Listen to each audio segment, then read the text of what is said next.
బంగ్లాదేశ్ వాళ్ళని ఇక్కడికి తీసుకురావడం పెద్ద క్రైమ్, దేశద్రోహం లాంటి నేరం. అయితే పెద్ద ఎత్తున కోల్కతాలో కావచ్చు, లేకపోతే ఈశాన్య రాష్ట్రాలకు కానీ వచ్చున్నారు. అది ఒక ఎత్తు. అయితే ఇప్పుడు బంగ్లాదేశ్ అమ్మాయిలతో ఏకంగా ఇక్కడ వ్యభిచారం చేయించడానికి తీసుకొచ్చినటువంటి ఉదంతాలు సంచలనం సృష్టిస్తున్నాయి.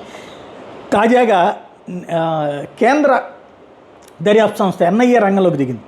దానికి సిఐసెల్ విచారణ ముమ్మరం చేసింది. ఖైరతాబాద్ చాదర్ఘాట్ పోలీస్ స్టేషన్ పరిధిలో బంగ్లాదేశ్, ముంబై, పశ్చిమ బెంగాల్కి చెందిన 18 మందిని వ్యభిచారం కేసులో పోలీసులు గత నెల అరెస్ట్ చేస్తే ఈ ముఠాల కీలక నిందితుల్ని 10 రోజుల పాటు కస్టడీలోకి తీసుకుని పోలీసులు పక్కన విచారిస్తుంటే 3 రోజుల నుంచి కస్టడీలోకి తీసుకుని విచారణ చేస్తున్నారు సిటీ పోలీసులు.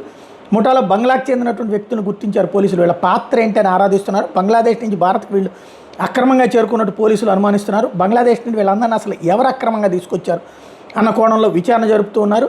కుట్ర కోణం ఏమైనా ఉందా అన్నది కూడా లోతుగా ఆరాధిస్తున్నారు. బంగ్లాదేశ్ మహిళల్ని కూడా పోలీసులు విచారిస్తున్నారు. ఈ ముఠా సభ్యుల గురించి ఎన్ఐఏ కూడా ఆరా తీస్తూ ఉండటం అన్నటువంటిది ఇప్పుడు సంచలనం అవుతోంది.